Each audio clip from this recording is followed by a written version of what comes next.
नमस्ते. तुम्हाला अलीकडे हवामानात काही बदल जाणवत आहे का? हो, सध्या तापमान खूपच जास्त वाढलेलं आहे. अगदी बरोबर. आणि पावसाळ्याचं काय? उशिरा आल्यासारखा वाटत नाही का? हो, अगोदर पाऊस हा वेळेवर यायचा आणि आता खूप जास्त उशिरा सुरू होतोय.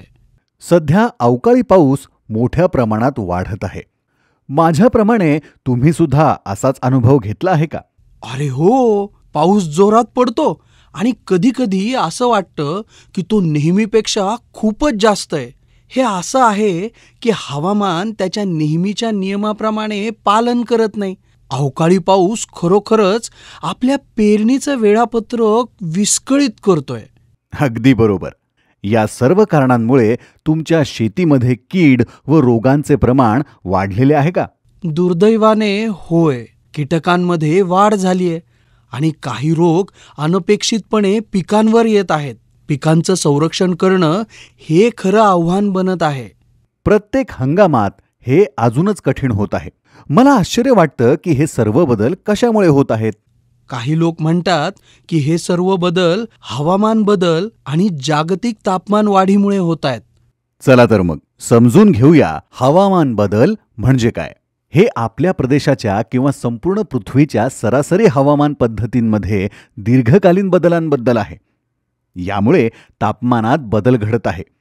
अत्यंत उष्णता, अवकाळी पाऊस, चक्रीवादळ, दुष्काळ व पूरजन्य परिस्थितीच्या घटना दिवसेंदिवस वाढतच आहेत.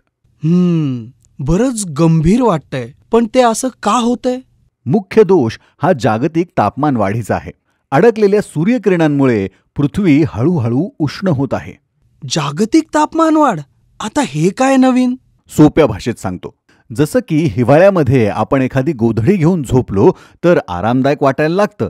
पण जर आपण अजून एक गोधडी घेतली तर अस्वस्थ वाटायला लागेल. तसंच हरितगृह वायूंच्या प्रमाणामध्ये जास्त वाढ झाल्याने जेवढी उष्णता पाहिजे त्यापेक्षा जास्त उष्णता तयार होते. त्यामुळे पृथ्वी आधीपेक्षा जास्त गरम होत चालली आहे. हो का? पण त्याबद्दल आपण काय करू शकतो? याबद्दल आपण जागतिक तापमान वाढ कमी करण्यासाठी आणि त्या हरितगृह वायूंचे उत्सर्जन कमी करण्याच्या दिशेने काम करू शकतो. मी हवामानपूरक शेतीबद्दल ऐकलंय. अशा पद्धतीच्या शेतीमुळे शेतकऱ्यांच्या उत्पन्नामध्ये वाढ होईल, बदललेल्या हवामानाचा सामना करता येईल, तसंच हरितगृह वायूंचे उत्सर्जन पण कमी करता येईल. खरंच? ते कसं बरं?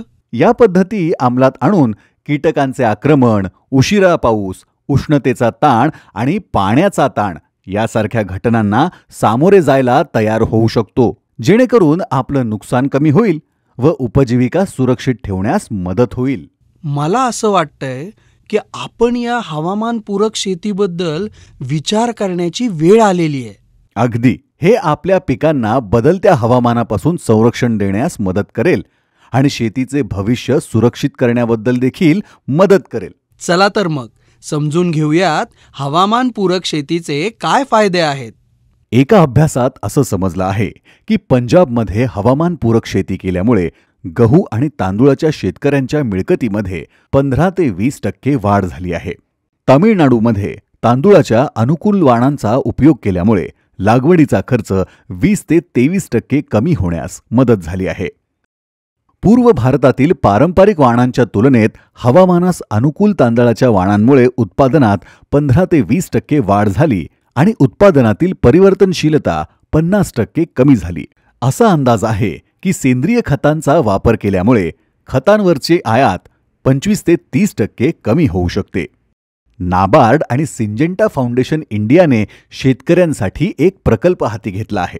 पुढील 3 वर्षांच्या कालावधीमध्ये एक आदर्श हवामानपूरक गाव विकसित करण्यासाठी एकत्र आले आहेत.